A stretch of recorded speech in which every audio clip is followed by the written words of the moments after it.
a lot of regret for people not taking more action, and for myself who had taken action. Ellen, can you say a little more about why you have regrets? Just a disruption of other people's lives. I think it was a financial hardship for many, many, many people to be at Barnard or Columbia. A semester disrupted. And although the university found ways to give us credit, and even though courses weren't complete, I think for many people, we're hearing from many people that it changed their lives in significant ways, and not always for the better, which I didn't think of for 1 second when I was 20 or whatever. Every revolution has its good side and its downside. Other things that came out that you'd like to tell us? No. Yes. Was that I felt my situation was so unique that I didn't send it in. In my case, my father was in Vietnam as a civilian. And he was USAID, I think also CIA, but I don't know for sure. I was very much against the Vietnam War, but I was also very loyal to my papa. And so I felt literally torn, unable to figure out what was going on in my own brain. And my parents were pretty old-fashioned and not wealthy, and they said, Kathleen, we have never heard of pass-fail. You must get grades. And I said, Mama, Papa, I can't do that. And they said, you must do that. It meant I had to negotiate with professors to give me exams, which they didn't want to do. I had to cross picket lines. I remember that the guys would lie there and look up my skirts. You know, it was, parts of it were a little naive, but parts of it were really quite horrifying. And I still think about that tension that I felt. And Russell Baker was, I thought, a very wonderful, funny writer. And one Sunday I was reading his column, and it was about the war. And I wept all day because I thought my one respite from this horrible political situation was Russell Baker, and he was making me feel even more guilty about everything. So that's my little spiel. When I hear about all the people who were radicalized by the experience, I may have been the only person who became more conservative because of the experience. It woke me up. I became woke to the fact that I'm really a conservative. And I found that I was horrified. I had a limited budget to attend college, and if I didn't get through in 4 years, I would have run out of money. So I felt that the strikers were standing in the way of my being the first person in my family to get a college degree. I was a goody-goody. It didn't occur to me to occupy a building. I was just, none of that would have occurred to me, frankly.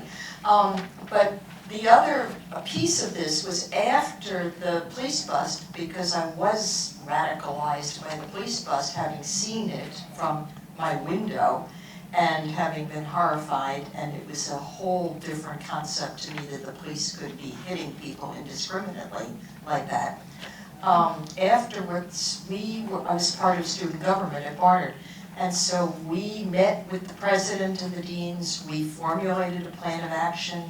We had an all-college assembly where people got to voice their opinions, and the faculty was there, and we were there and got to speak. And it was empowering and very positive in the sense that we were given that opportunity, and we felt we were being treated very differently on this side of Broadway than the people on the other side. And so that was a positive that we took from it. And I didn't see it as something that was being taken away from me, the whole idea of having classes in teachers' apartments or on the lawn or whatever people were doing. I just thought that was kind of an interesting part of my education, and I didn't resent it at all. But on the other hand, I didn't have a scholarship or such limited means that I might have seen it differently. But I was telling my group about being one of the blue armband people. I don't know if there were other blue armband people. That is, we were out there not occupying the buildings, but saying no police on campus. Yeah, we were in the sundial. Right. And we were, in the yeah, sundial. right. And then, so this was like this moment in my life where I had to decide. And I think that was the thing. We were all in a historic event, and you had to figure out how you related to it. And there was that moment of decision of, do you leave or do you go and protect the buildings? And for me, it was the turning point of, I'm not leaving campus, I'm going to go sit in front of Fairweather with dozens and dozens of others, including Professor Juveler, who was sitting in with us there, maybe other faculty. And this is an odd thing, and yes, the police came and they tried to arrest us, and I was one of the people chased down Broadway by the mounted police. The people you were watching, that was, yeah. But for me, in an odd way, it was this moment of the university is dead, long live the university, as in the old order it's not going to work anymore, and we're going to have to figure out another way to do this. And I didn't know at that time I would become an academic, but I became an academic with the understanding that don't trust the university. And I have to say that spoke volumes about their attitude towards women and protecting us from this event, which we watched from the top of Reed Hall, from our dorms. But sadly, I have to say, for me, the experience that Columbia and Barnard went through gave me, until this day, a deep disgust for the police, at least in New York City. And I've had a hard time coming back from that. And in other years, as I said, I didn't do anything with the Barnard-Columbia riots, but I have done other protests over the years, and I've always had the same experience. The police have never been on our side. Just the motto that always comes to my mind ever since the Columbia-Barnard thing is, sadly, the police are our enemies. During the weeks of the disturbances, when, if you remember, there was basically wall-to-wall police on both sides of Broadway. And I heard a voice very distinctly, and I knew it was addressed to me. And the voice, which was clothed in the uniform of a policeman, said, and it's an almost exact quote after more than 50 years, "Hey, girlie, they're wearing them short this year." And I am the daughter of refugee academics, and I was schooled in professionalism, and I had always simply assumed that policemen were like other professionals, people who had educations and could speak the language and could read and write, and knew better than to do something like that not even any teenager where I grew up in Swarthmore would have done something like that. And that was one of the turning points in my class war with the adults. Okay, this leads really well into our next, this will be our last comment. I sat on the steps and was yanked by the hair and kicked across the lawn by the TPF, and realized that deep down in my heart, I really believed there were good police officers, and how could this happen? So I made a complaint with the Civilian Review Board, whereupon two very burly detectives came to see me and thoroughly intimidated me. And since then, I have met a few good cops socially, but boy, that will never go away. Yeah. So another very important societal thing that was going on at the time, in addition to the Vietnam War and racism issues and so forth, was the women's movement. When we first entered Barnard, there were different expectations of women than when we left. It was something that reverberated, some larger societal movement that reverberated through our college years, like these other issues that we've been talking about. So we started with some limited opportunities, and many of us evolved into different people. and had very different lives afterwards than we had expectations for beforehand. So what we want you to, first we got the snippets. So I'd like to call up Ellen Schulman. Wait, you'll do the snippets and I'll do the, So Ellen Schulman, Samuela Evans, I don't know if she's here. Linda Krakauer Green, Carol Mon Lee. She's not here. Diane Razorfield, Mary Elizabeth Lang, and Rhoda Ruditsky-Polson. And as we did before, we're going to have, after we read these snippets, we'll have small group conversation about our own experiences, and then a larger group opportunity for conversation. So.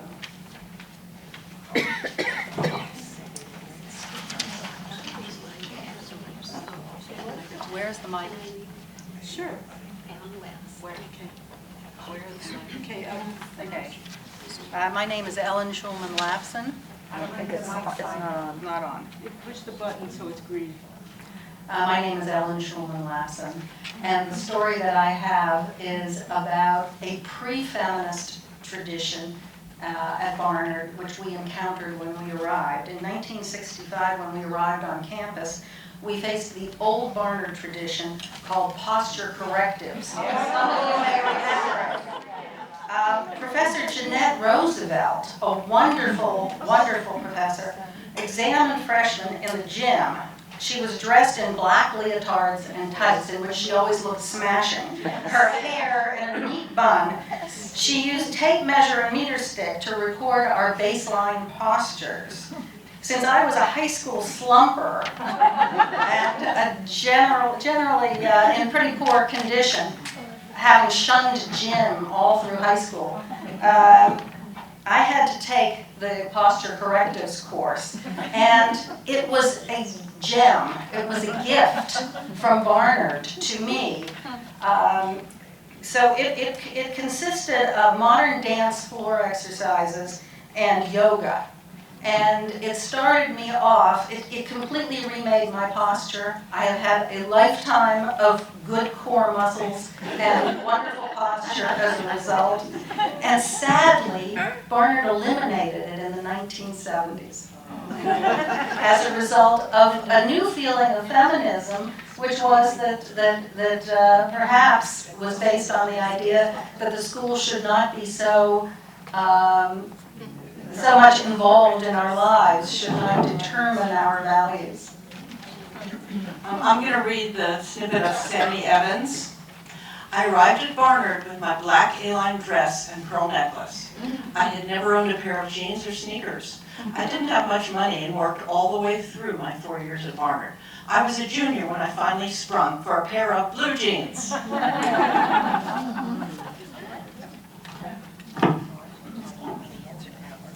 Hi, Linda Krakauer Green. I wish I had been forced to take the posture. It would have been a very good thing for me. Thus, I don't know how I passed, but anyway. I began Barnard with one goal in mind, a husband. I remember seeing the catalog before I got here, and it was pictures of women and guys in the beau parlors and the hobbies and the various dorms, and I thought, that's what I want. I want one of those guys. I had no real plans for a career beyond perhaps a few years of teaching before I became a full-time mother. The oldest child of a man who supported his family and a mother who stayed home, I believed in the father knows best Ozzie and Harriet world in which I was raised. My life turned out to be quite different. I completed a doctorate in education in 1978. With a stay-at-home lawyer husband to deal with child care, I combined work with motherhood. We had a somewhat unconventional arrangement for 1989, but it worked for us, and I had a long and satisfying career. And she wants to just talk. Yeah. Okay. I'm Rhoda Ruditsky-Polson. The mic. No, I don't want the mic. I can yell. Okay. At our 25th Everybody okay with that? Yes. At our 25th class reunion, I recall many of us saying that we were told that we could have it all, and that the truth was we couldn't. I suspect now, a quarter of a century later, many of us would be willing to say, yes, we can have it all, just not all at one time. So there are a few from people who weren't here. You may have remember that you just heard this one, but I'll read the high points again. Don Moraski writes, as a student, I once asked the dean of the law school to remove the name of a firm from a classroom after it had subjected me to a discriminatory job interview, including the remark, let's go see if we can peddle your flesh. I heard, as one partner took me to meet another, I heard the second partner refusing to see me because, quote, she's a woman.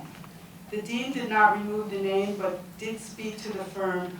A later dean barred a firm from interviewing at the law school for several years after a sexist interview. Discriminatory incidents have become fewer and fewer. And two more short ones. Diane Glazer Field. At Barnard, I knew I was going to be a physician, and now that is my reality. I knew I would have a family, and I'm surrounded by loved ones. I feel that I did have it all, and continue to have it all. So, perspectives. Mary Elizabeth Lang. I learned that our definitions of success shift over time as we engage in career, family, balancing act of cosmic proportions. We thought that balance would be easy, but we had to invent it for ourselves and constantly adapt as we went. So those are a few of the things that came out in some of your class books. But I'm sure there are a lot of other stories or ways in which the women's movement affected everyone's life. And so now we can break into the small groups again and share, I think we've got 8 minutes. 8 minutes small group. The same groups or? Well, you can mix it up if you want to, or stay in a small group. It's really up to you. Back to the women's movement. I was thinking about those different answers. I never thought that I could have it all, and I didn't. I mean, not all at once, I should say. I had the career first, the baby second, and then the husband. One friend of mine said that was so irregular. Usually you get married first, and you have the house, and you have the children. I did it all backwards. Especially not with the people who are in their 30s and 40s now. Yes. Any order is fine. Yeah. Right. Yes. I'm in my 30s. I don't know if I had it all, but I really feel like I had more than I expected I'd ever have. So that was, that feels good. Yeah. I really liked being in an all-women's college because I didn't have to feel intimidated by boys. And so I just became my own person. The story gets even better because my first job out of college was with McGraw-Hill Book Company in the editing services department. And who was my boss? A woman. And we had an equal number of young women and young men in the department, and we were encouraged to do our very best. And this was not a position where you had to learn to be an editing assistant so you could get coffee and use the Xerox machine. We learned to be editors, and it was a very fulfilling and satisfying job. And then when I left to give birth to my older daughter, my boss, the woman, said, I'll give you freelance work so that you can work at home. Okay, so I didn't really have to read about being a feminist because I had all these good role models, and I became my own person and my own professional. So I like that very much. Yeah. And I ended up going to graduate school for a PhD. He said to me, and my parents were not wealthy at all, but he said he would support me if I went to law school, but not if I went to graduate school. Well, as you know, our generation was very fortunate to be the post-Sputnik generation, where there was great funding for graduate school. So I didn't need my father's help to go to graduate school, and had a full ride with the fellowship. And then I was able to develop an amazing career, and it happened to be at Barnard. And I did go to teach 1 year at NYU, and then I was recruited to come back to Barnard. And I guess I'm lucky in that I had many different jobs here. I had one employer, but many different jobs. And as a result, I had a very wonderful, satisfying work life, but I was also able to combine it with a family, and I'm very grateful for that. Well, I was the first person in my family on either side to graduate from college. So when I graduated, and I wasn't going to go on to graduate school because there was no way I had the money to do that. I had to work my way through college. But I thought, but the first person to have a college degree. So I go for interviews. Every single job, Ford Foundation, banks, whatever, they all asked me if I could type. And I was a brilliant typist because that's how I earned my money. I worked in companies in the summer and on vacations and everything. I could damn type, but I wasn't going to do it. So I ended up working for the Department of Housing and Urban Development because they had an internship program. So that's what I did. And then, I worked there for a couple of years, and then things weren't going well, so I realized I did need a graduate degree. So I went back and got my MBA, and I became an accountant and got a CPA. But then after that, I was married. My first husband, I was married, still married to him then. And when I was pregnant, I worked until almost the end, and then I just took 9 months off. And then found another job, but by this time I had the degrees and everything, so I went to Cooper's and Librarian and then continued the trajectory of accounting. But I did do it all, and I could do it. Obviously, I needed his help for the 9 months, and I wasn't working. I don't know if I had been single, I would have had a little issue, but it all worked out. And I have to say that the reason I got the job, which was my most important job at Warburg Pincus, was because I first was going to be starting working with the chairman. And he went to Columbia Business School. And he told me later he didn't select me because of the business school connection. He selected me because of Barnard. For some reason, I never knew why, but that was why. Fantastic. Now I get the poster that, I got it on some level, but the poster I saw growing up, which had Golda Meir, and at the bottom it said, "But can she type?" Because the people who have the jobs in Congress now want those jobs. So it's only the people running for election who will get all agitated if the election is canceled. So I really fear what lies ahead. And when Trump was going to have that parade, whenever it was, I was going to get down on the street in front of the tanks, and then I thought, well, I'll just end up flat as a pancake. Those tanks will run right over me, and he wouldn't. So on that. But don't you think there has been progress though since we were? I don't think the younger generation, especially with all this abortion stuff coming up now, I don't think the younger generation is aware of what the hell could happen. But there has been progress because there are laws, and where it was overt before, it's more subtle. Yeah. And so the younger generation is I know it's not they're enough not time, but it is exposed time to we all have. of the. Anybody? Okay. I'm Nancy Maycomber. I think a really important part of the women's movement was the sexual revolution. When I came to Barnard, I was horrified to hear that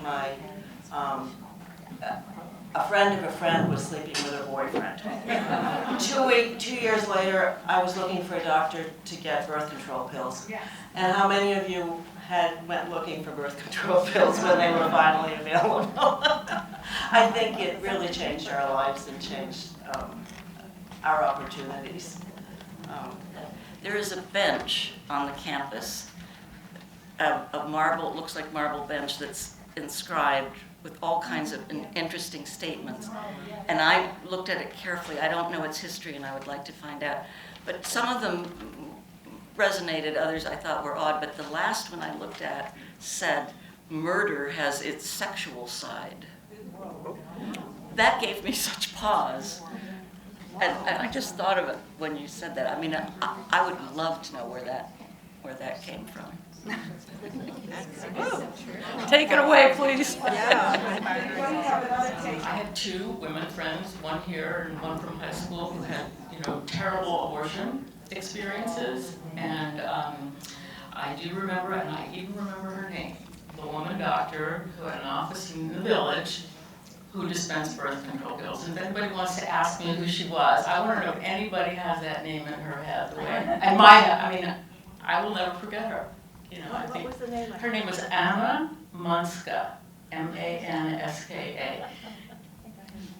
Nobody recognizes. Anyway, she was important.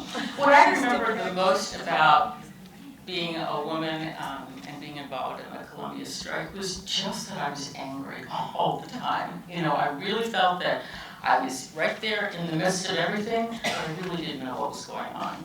And it was obvious that decisions were made by guys who walked out of the room where we were all meeting and shut the door and did what they did. So I felt that I was just angry all the time, and that anger sort of has propelled my career in many ways. So I slept on the floor of a friend's dorm room. And I had come with, just a small amount of clothing. And I had just pants, it was wintertime. So I went down to the dining room to try and get dinner. They would not let me in because I did not have a skirt on. And I did not believe that. I could not believe that. And so I went and I talked to somebody and I said, listen, I don't have a skirt. I'm sleeping on a dorm room floor. So they said, they finally said, okay, we'll make an exception. You can go in. I walked in and I looked at the food and I said, there's nothing here I like. But that changed so fast. And I'm happy that it did, because I still, to this day, I just can't believe that they did something that silly. I don't remember that. Yeah. Remember where I just have a light note, which is, Iris Goldman, one of our classmates, and I were really into feminism. We were really, gung-ho. And one day she said to me, to express femininity, words have an ending on them, like et and s and etta, and it shouldn't be that way. The default should be female. And so let's make a masculine ending and start talking that way. So she decided it would be oga. So, and we were going to decline adjectives also, so it would be, look at that huge oga, dog oga. We had fun with that for years, and it still comes up sometimes.